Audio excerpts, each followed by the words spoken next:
हाय developers, मैं हूं शुभम वर्मा और आज हम लोग एक नई सीरीज देखने वाले हैं जो कि है नोड जे से रिलेटेड। ठीक। अच्छा, ये जो सीरीज स्टार्ट करने से पहले मैं आपको रिकमेंड करूंगा कि आप जो हमारी पुरानी सीरीज है जो कि नोड जे से रिलेटेड है, आप उसको जरूर देखें, क्योंकि जैसा हम लोग जानते हैं कि जो नोड जेएस है ये बेसिकली बेस्ड है हमारे जावास्क्रिप्ट पे। तो इसमें काफी ऐसे टर्म्स आएंगे जो कि हमारे जावास्क्रिप्ट से रिलेटेड होंगे। ठीक है। तो इसी वजह से मैं आपको रिकमेंड करूंगा कि पहले आप जो हमारा जावास्क्रिप्ट का प्लेलिस्ट है आप उसको जरूर देखें। जो प्लेलिस्ट की लिंक होगी मैं आपको नीचे डिस्क्रिप्शन में दे दूंगा, या फिर आप चाहे तो हमारे यूट्यूब चैनल पर जा करके आप वहां पे अगर प्लेलिस्ट में जाकर देखेंगे तो आपको वहां भी हमारे जावास्क्रिप्ट का जो प्लेलिस्ट होगा आपको वहां पे दिख जाएगा। ठीक। क्योंकि जो हमारा नोड जेएस है वो पूरी तरीके से एक जावास्क्रिप्ट पे ही बना हुआ होता है। तो अगर हमें बेसिक पता नहीं होगा तो हम लोग नोड जेएस को उतने अच्छे से कैप्चर नहीं कर पाएंगे। तो इसलिए मैं रिकमेंड कर रहा हूं कि जो आपका जो हमारा जावास्क्रिप्ट का सीरीज है आप उसको पहले देख लें, उसके बाद आप इसको जाके देखें नोड जेएस को, जिससे जो आपका कॉन्सेप्ट है वो अच्छे से क्लियर होता रहेगा। ठीक। और एक चीज की, अगर आपको वीडियो पसंद आ रहा है हमारा तो आप इसको लाइक जरूर करें और हमारे चैनल को भी जरूर सब्सक्राइब कर लें। अगर आप लाइक करते हैं तो इससे क्या होता है कि हमें मोटिवेशन मिलता है इस टाइप के और वीडियोस को बनाने का। ठीक है। तो आइए देर ना करते हुए हम लोग जो नोड जेएस की सीरीज है वो हम लोग स्टार्ट करते हैं। और आज को हमारा जो पहला क्वेश्चन है वो है कि नोड जेएस एक्चुअल में होता क्या है। ठीक है। तो आइए देखते हैं।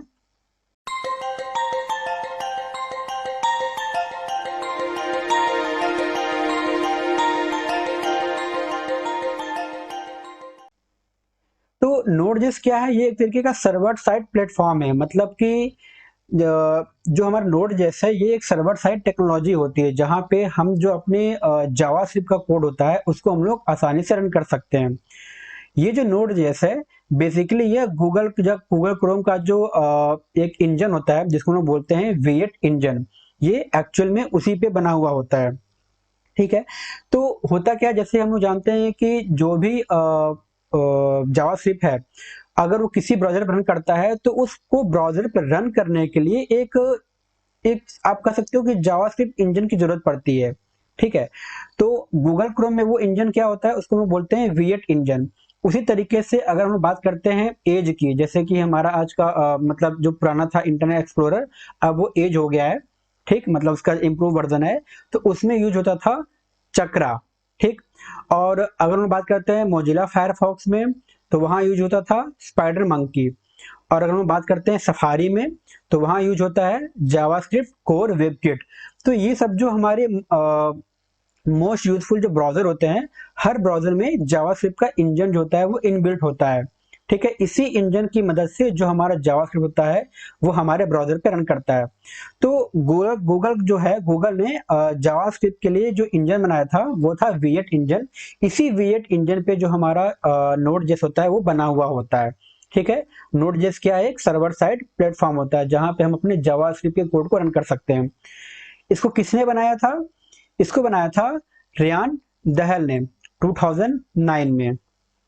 ठीक है। अब ये जो हमारा नोड जेएस होता है बेसिकली ये क्या है, event driven non blocking model पे वर्क करता है। ठीक है। अभी event driven non blocking IO model क्या होता है? तो जैसा हम जानते हैं कि जो हमारा जो नोड जेएस होता है या फिर जो हमारा जावास्क्रिप्ट होता है बेसिकली यहाँ पे क्या होता है, सब कुछ यहाँ पे एक इवेंट होता है। मतलब कि हम लोग यहाँ पे क्या करते हैं, हम लोग यहाँ पे क्लिक करते हैं, हम लोग यहाँ पे माउस ओवर करते हैं, यहाँ पे हम लोग जो भी एक्शन परफॉर्म करते हैं वो एक्चुअल में क्या है, वो एक्चुअल में एक इवेंट होता है। ठीक है।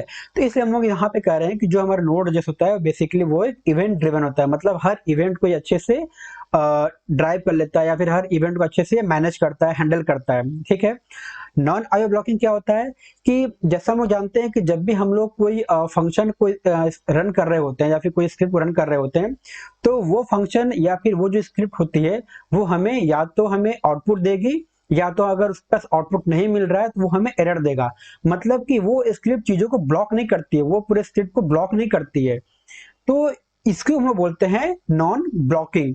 मतलब कि क्या हो रहा है कि जो हमारा और जो भी हम स्क्रिप्ट को रन कर रहे होते हैं वो स्क्रिप्ट हमें या तो ट्रू होगा या तो हमारा फॉल्स होगा, बीच में वो कहीं पे अटकता नहीं है, बीच में वो हमें कहीं पे स्टक नहीं होता है, वो कहीं पे ब्लॉक नहीं होता है। ठीक है, या तो वो सक्सेस होगा या तो वो फेल होगा, सक्सेस होगा तो भी हमें रिस्पॉन्स मिलेगा, फेल होगा तो भी हमें रिस्पॉन्स मिलेगा, वो चाहे एरर हो, जो भी मैसेज हो हमको मिल जाएगा। ठीक है, इसको हम लोग बोलते हैं नॉन ब्लॉकिंग, मतलब हमारा स्क्रिप्ट को ब्लॉक नहीं कर रहा है वो। ठीक है, अब ये जो हमारा नोड जेएस होता है ये काफी लाइट वेट भी होता है, काफी इफिशियंट होता है, और इसका यूज किया जाता है बेसिकली रियल टाइम एप्लीकेशन को बनाने में। रियल टाइम एप्लीकेशन क्या होता है, जैसा फॉर एग्जांपल हम जान देखते हैं यूट्यूब। यूट्यूब क्या है, ये एक प्लेटफॉर्म होता है जहां पे हम लोग वीडियो को देखते हैं। ठीक है, या फिर आप बात कर सकते हैं मैसेंजर की, या फिर व्हाट्सएप की। तो ये सब क्या है, ये सब एक रियल टाइम एप्लीकेशन होते हैं जहां पे जो भी वर्क हो रहे होते हैं वो रियल टाइम पे हो रहे होते हैं। हम लोग वीडियो देख रहे होते हैं, वो क्या होता है, रियल टाइम पे हम वीडियो देख रहे होते हैं, कंटिन्यू में वीडियो स्ट्रीम कर रहा होता है। ठीक है, या फिर जो हम लोग व्हाट्सएप पे चैट चैट करते हैं, या फिर जो हम लोग मैसेंजर पे चैट करते हैं, वो क्या होता है, रियल टाइम पे हो रहा होता है। तो इसको हम लोग बोलते हैं रियल टाइम एप्लीकेशन। ठीक है, तो नोड.js बेसिकली इस टाइप के एप्लीकेशन को, इस टाइप के सॉफ्टवेयर को बनाने में यूज किया जाता है। ठीक है, और ये जो एप्लीकेशन बनाता है ये डिस्ट्रीब्यूटेड डिवाइस पे होता है, मतलब ये किसी भी डिवाइस पे, किसी भी चाहे वो कोई भी एप्लीकेशन हो, चाहे वो कोई भी आपका प्लेटफॉर्म हो, वो हर जगह ये आसानी से रन कर जाता है। ठीक, और जैसा कि हम लोग जानते हैं कि ये जो हमारा नोड जैसे बेसिकली ये किस पे बना हुआ होता है, ये बना होता है जावास्क्रिप्ट पे, और ये किसी भी ऑपरेटिंग सिस्टम पे, फिर चाहे वो आपका विंडोज हो, फिर चाहे वो आपका लाइनक्स हो, या फिर चाहे आपका ओएसएक्स हो, मतलब कि आपका आप कह सकते हो iOS टाइप का, मतलब जो हमारा एप्पल का जो ऑपरेटिंग सिस्टम होता है ये उस पे। तो कहने का मतलब ये होता है कि किसी भी एप्लीकेशन, मतलब ये किसी भी प्लेटफॉर्म पे, किसी भी ऑपरेटिंग सिस्टम पे ये हमारा जो नोड जेएस होता है वो आसानी से रन कर सकता है। ठीक है, आगे देखते हैं। तो अब हम देखते हैं कि नोड जेएस के क्या क्या फीचर्स होते हैं। तो जिसका सबसे पहला फीचर्स क्या होता है, वो होता है एसिंक्रोनस और इवेंट ड्रिवन। दूसरा क्या होता है, ये काफी ज्यादा फास्ट होता है। तीसरा क्या होता है, सिंगल थ्रेड होता है। चौथा क्या होता है, नो बफरिंग होता है। और पांचवा क्या होता है, फास्ट डेटा स्ट्रीमिंग, मतलब कि काफी फास्ट डेटा इसमें स्ट्रीम किया जाता है। अब हम लोग देखते हैं सबसे पहला, पहला क्या है हमारा, एसिंक्रोनस एंड इवेंट ड्रिवन। तो एसिंक्रोनस इवेंट ड्रिवन हमने देख लिया कि मतलब कि जो हमारा जावास्क्रिप्ट होता है, फिर जो भी हमारा नोड जेएस होता है, वो बेसिकली यहाँ पे हर एक एक चीज एक इवेंट होता है।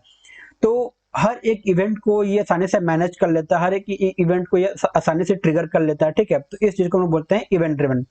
अब एसिंक्रोनस क्या होता है, तो अगर आप इसके बारे में और अच्छे से जानना चाहते हैं तो इसके ऊपर हमारा एक अलग सी वीडियो है कि एसिंक्रोनस और सिंक्रोनस क्या होता है, इन दोनों में क्या डिफरेंस होता है। आप उसको जाकर के देखिएगा, इससे आपको पूरा कॉन्सेप्ट क्लियर हो जाएगा अच्छे से कि सिंक्रोनस और एसिंक्रोनस में क्या डिफरेंस होता है। फिलहाल के लिए हम लोग यहाँ पे अगर मतलब छोटे बात करें, मतलब कि एक्चुअल में एसिंक्रोनस क्या होता है।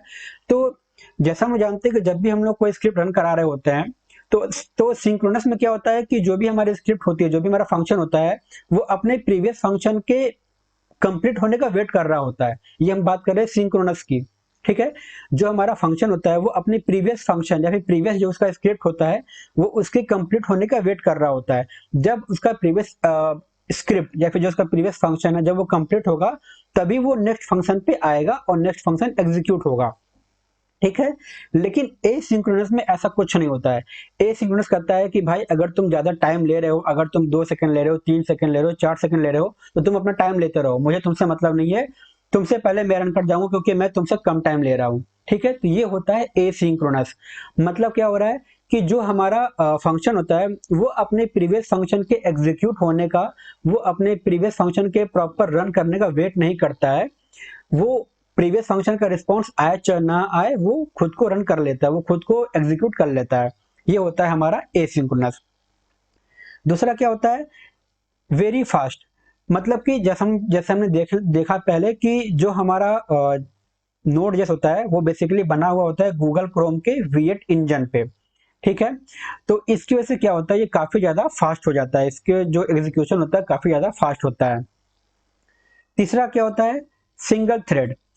सिंगल, जैसे कि हम लोग जैसे कि आपने एक और लैंग्वेज नाम शायद आपने सुना ही होगा, कंफर्म सुना ही होगा, जावा। जावा क्या होता है? मल्टी थ्रेड होता है। लेकिन जो हमारा नोड जेएस होता है वो क्या होता है? सिंगल थ्रेड होता है। इसका मतलब क्या होता है? तो इसका मतलब ये, जैसे कि आपने सुना होगा कि जो हमारा प्रोसेसर होता है उसमें काफी कोर होते हैं, मतलब 2 कोर का होता है, 4 कोर का होता है, 8 कोर का होता है। मतलब कि आपने सुना होगा ना, ड्यूल कोर होता है, क्वाड कोर होता है, ऑक्टा कोर होता है, हेक्सा कोर होता है। मतलब सब क्या होता है? ये उनके कोर होते हैं। मतलब कि सीपीयू का आप कह सकते हो कि उसमें एक यूनिट होती है, उसका कोर होता है, जो कि किसी भी टास्क को करने के लिए रिस्पॉन्सिबल होता है। ठीक है? मतलब हर जगह उसके कोर होते हैं, मतलब 2 कोर होता है, 4 कोर होता है, 8 कोर होता है, 16 कोर होता है। तो ये जो कोर होते हैं ना, ये जो उसके यूनिट होते हैं ना, छोटे-छोटे यूनिट बने होते हैं, वो हर प्रोग्राम को या फिर वो हर स्क्रिप्ट को या फिर हर टास्क को एग्जीक्यूट करने के लिए रिस्पॉन्सिबल होते हैं। ठीक? तो इसमें होता क्या है कि जैसे हम बात कर रहे हैं जावा की, जावा क्या होता है? मल्टी थ्रेडेड होता है। इसका मतलब क्या होता है कि जावा एक साथ मल्टीपल प्रोग्राम को, मल्टीपल टास्क को हैंडल कर सकता है। ठीक है? कहने का मतलब यही होता है। मतलब हर जो जितने यूनिट रहेंगे, हर यूनिट अपना-अपना एक टास्क ले लेगा और उस टास्क को एग्जीक्यूट करने के लिए रिस्पॉन्सिबल होता है। ठीक? ये तो हो गया जावा का। नोड.जेएस क्या है? सिंगल थ्रेड होता है। मतलब कि ये इसमें एक ही थ्रेड होता है, इसमें एक ही यूनिट होती है, जो कि जो हमारा प्रोग्राम होता है उसको एग्जीक्यूट करने के लिए रिस्पॉन्सिबल होता है। तो कहने का मतलब ये होता है कि यहाँ पे हम लोग नोड.जेएस में हम लोग मल्टीपल टास्क को एक साथ परफॉर्म नहीं कर सकते। क्यों नहीं कर सकते? क्योंकि जो हमारा नोड जेएस होता है वो सिंगल थ्रेड होता है। और अब यहाँ पे आप पूछ सकते हो कि आखिर नोड जेएस सिंगल थ्रेड होता क्यों है? मतलब इसको मल्टीपल थ्रेड क्यों नहीं बनाया गया? इस वजह से, क्योंकि जो हमारा जो अब पॉइंट नंबर 2, जो हमारा नोड.जेएस होता है वो बना होता है V8 इंजन पे। ठीक है? गूगल क्रोम का V8 इंजन पे ये बना होता है। और V8 इंजन जो होता है वो अपने आप में सिंगल कोर पे होता है, सिंगल थ्रेड होता है।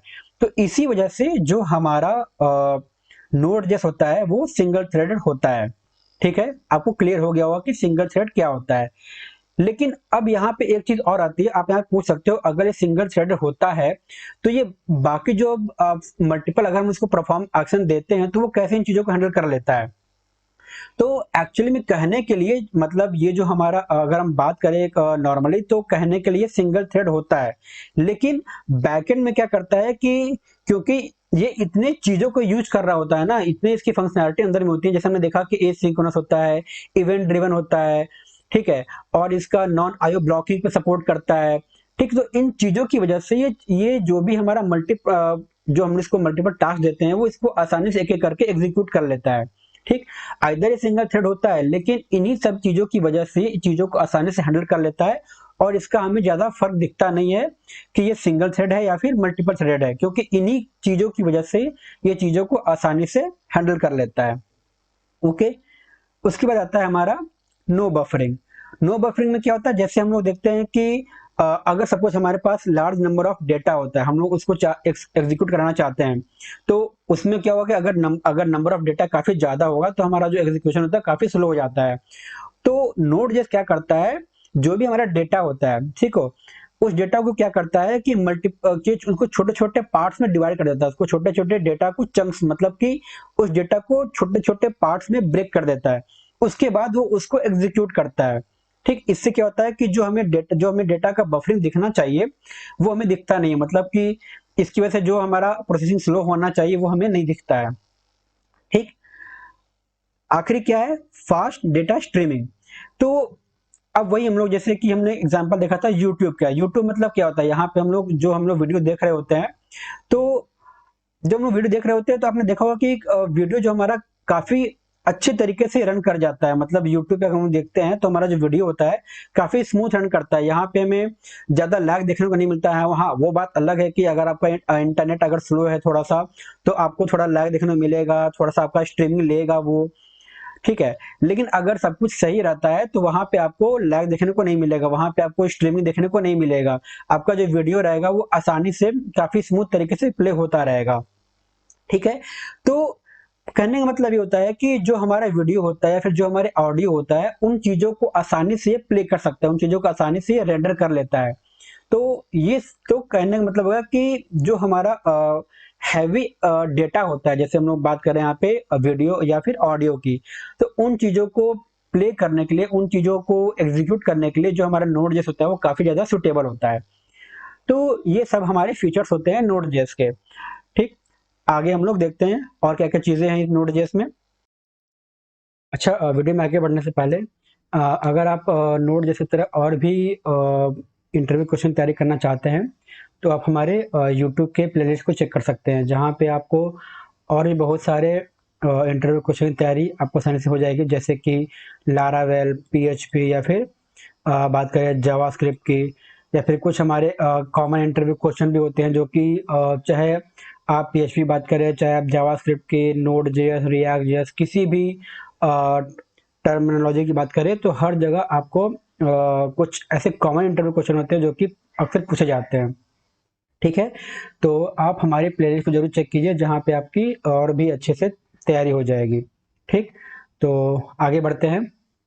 तो अब हम ये देखते हैं कि नोड जेएस में एक्चुअली क्या-क्या हम परफॉर्म कर सकते हैं। ठीक है, तो सबसे पहले नोड जेएस में हम लोग डायनामिक पेज को क्रिएट कर सकते हैं। जैसा आप लोग जानते हैं कि जो हमारा हम लोग जब बनाते हैं कोई वेबसाइट, तो वेबसाइट जो होती है 2 टाइप्स की होती है। ठीक है, पहला होता है स्टैटिक और दूसरा होता है डायनामिक। स्टैटिक क्या होता है? स्टैटिक में हम लोग जो भी वेबसाइट बनाते हैं, तो अगर हमें उसमें कुछ भी चेंज करना हो, फॉर एग्जांपल अगर हम उसमें इमेज या फिर कोई लिंक, कोई मेन्यू या फिर कोई भी टेक्स्ट चेंज करना होगा, तो हमें फिर से उसकी कोडिंग में जाकर के चेंजेस करने पड़ेंगे। लेकिन डायनामिक में क्या होता है कि हमें कोडिंग में जाकर चेंज करने की जरूरत नहीं पड़ती है। जो भी हमारा एडमिन पैनल होता है या फिर जो भी हमारा जो सीएमएस होता है, कंटेंट मैनेजमेंट सिस्टम, वहाँ से हम लोग सारे कंटेंट को हम लोग आसानी से चेंज कर सकते हैं। ये होता है हमारा डायनामिक पेज। तो नोड जैसे हम लोग इसको आसानी से बना सकते हैं। ठीक है, दूसरा क्या है कि जो भी हमारी फाइल होती है, चाहे कोई भी फाइल हो, चाहे वो टेक्स्ट फाइल हो या कोई भी फाइल हो, उसमें हम लोग आसानी से कोई भी क्रेड ऑपरेशन को परफॉर्म कर सकते हैं, चाहे क्रिएट, रीड, अपडेट, डिलीट। ठीक है, या फिर हमें उस फाइल को क्लोज भी कर सकते हैं, उस फाइल को हम लोग ओपन भी कर सकते हैं। तो कहने का मतलब ये है कि हम लोग किसी भी फाइल में किसी भी टाइप के ऑपरेशन को हम लोग यहाँ पे परफॉर्म कर सकते हैं। खासकर जो हमारी टेक्स्ट फाइल होती है, वहां पे हम लोग किसी भी कंटेंट को ऐड, डिलीट कर सकते हैं, फाइल को ओपन कर सकते हैं, फाइल को क्लोज कर सकते हैं, फाइल के डेटा को रीड कर सकते हैं। तो ये सब हम परफॉर्म कर सकते हैं नोड जेएस में। ठीक है, तीसरा क्या होता है कि जैसे हम जानते हैं कि जो यूजर होता है किसी फॉर्म को सबमिट करता है। फॉर एग्जांपल एक फॉर्म है जिसमें यूजर का नेम है, ठीक है, उसका ईमेल एड्रेस है, मोबाइल नंबर है, उसका कॉन्टेक्ट डिटेल्स है, उसके एड्रेस है। ठीक है, तो ये सारे जो भी इंफॉर्मेशन होते हैं एक फॉर्म में होते हैं। तो अगर यूजर कोई फॉर्म सबमिट करता है तो उस फॉर्म से हम लोग डेटा को कलेक्ट कर सकते हैं नोड जेएस में। ठीक है, चौथा क्या होता है कि जो हमारा डेटाबेस होता है, अगर हम डेटाबेस में भी कोई क्रिएट ऑपरेशन परफॉर्म करना चाहें, जैसे क्रिएट, रीड, अपडेट, डिलीट, तो ये सारे ऑपरेशन भी हम लोग, ठीक है, नोड जेएस के थ्रू डेटाबेस में परफॉर्म कर सकते हैं। पांचवा क्या है, स्ट्रीमिंग एप्लीकेशन को हम लोग यहाँ बना सकते हैं। फॉर एग्जांपल जैसे आपने देखा यूट्यूब हो गया, आपका नेटफ्लिक्स हो गया, ठीक है, तो ये सब जो भी एप्लीकेशन है हम लोग इसको नोड जेएस में भी आसानी से बना सकते हैं। 6 पॉइंट क्या है, ये फॉलो करता है, मतलब इसमें हम लोग माइक्रो सर्विस आर्किटेक्चर को यूज कर सकते हैं। अब ये माइक्रो सर्विस आर्किटेक्चर क्या होता है, इस पे हमने एक ऑलरेडी वीडियो बनाई हुई है, तो वो आपको हमारे जो कॉमन प्लेलिस्ट है ना यूट्यूब की, आपको वहां पे वो मिल जाएगा।